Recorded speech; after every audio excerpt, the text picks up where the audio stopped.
Alors, vous aviez déclaré que le camp Kamayenne était du régiment de la sécurité présidentielle. Je ne l'ai jamais dit. D'accord. Mais est-ce qu'on est d'accord que le camp Kamayenne est sous votre autorité?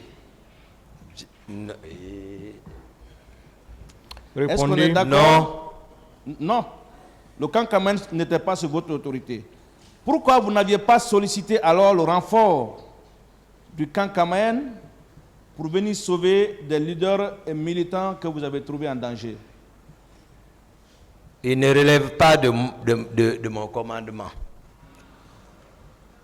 Vous avez l'habitude, comme vous le dites, de soulever le colonel Tchegboro et de le jeter où vous voulez. Non. Pourquoi vous n'aviez pas fait la même chose ce jour contre le capitaine Marcel que vous incriminez et les milices que vous dénoncez ici? Non, le colonel Tchegboro est rentré dans mon centre d'action, dans mon rôle de protection physique du président au Novotel.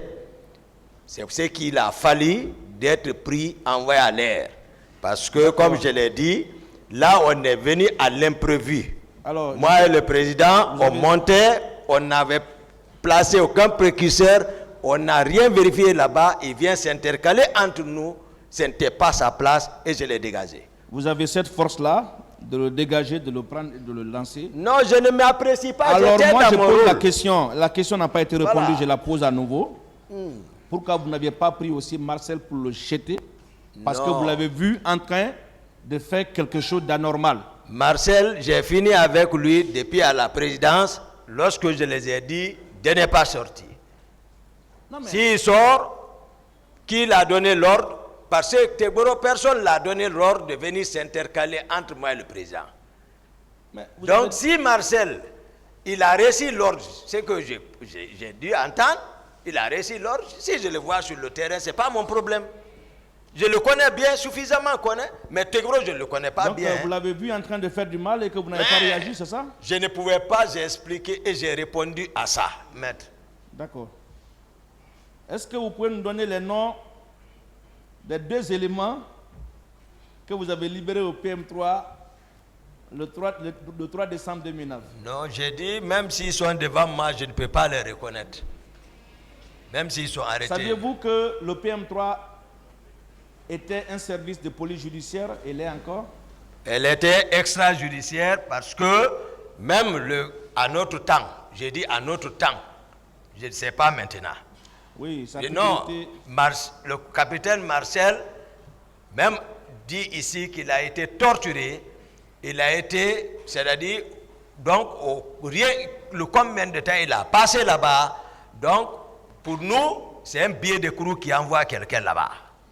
Est-ce que vous confirmez que le camp Koundara était composé de 240 hommes? Moi, il ne relève pas de moi. Les hommes que vous avez retrouvés au stade, ce que vous qualifiez d'éléments incontrôlés ou d'éléments infiltrés, étaient-ils habillés en tenue militaire ou civile? Je ne sais pas, maître. Ah, pourtant, c'est vous qui les avez vus. Il a répondu. Voilà. Vous ne le savez pas et vous dites les avoir vus. C'est une réponse. Non, ça dépend. Vous confirmez qu'ils étaient munis d'armes blanches, machettes et autres? J'ai répondu à cette question. D'accord. Ça veut dire que vous ne l'avez pas vu. Alors, ils sont venus dans quel type de véhicule? Non, à l'origine, à la présidence, on parlait des cars. Vous les avez vus? Et des pick-up. Vous les avez vus? Il a répondu à ça. Est-ce qu'il a vu ces cars, pick-up et camions? Si je n'ai pas vu, d'autres l'ont vu. Ça, oui, si vous ne l'avez pas vu, dites que vous n'avez pas vu. C'est de vous qu'on parle.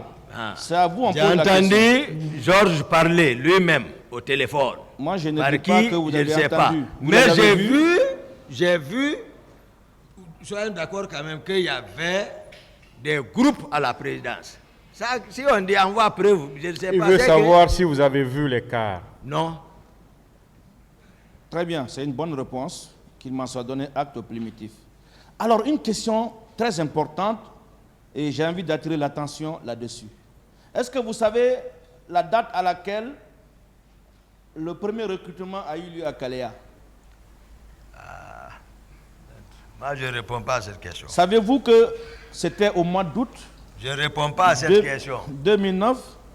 Je réponds Pensez-vous que des gens recrutés au mois d'août, qui n'ont même pas comptabilisé encore 2 mois de formation, pouvaient être armés pour venir sécuriser le président de la République? Moi, j'ai décrit cette formation, c'est le but, l'objectif, la rapidité, le temps. C'est-à-dire, j'ai tout donné, qu'est-ce qui visait cette formation. Donc, je ne réponds pas à cette question. Est-ce qu'il était possible pour ces recrues, en moins de 2 mois, d'être formés à la manipulation des armes?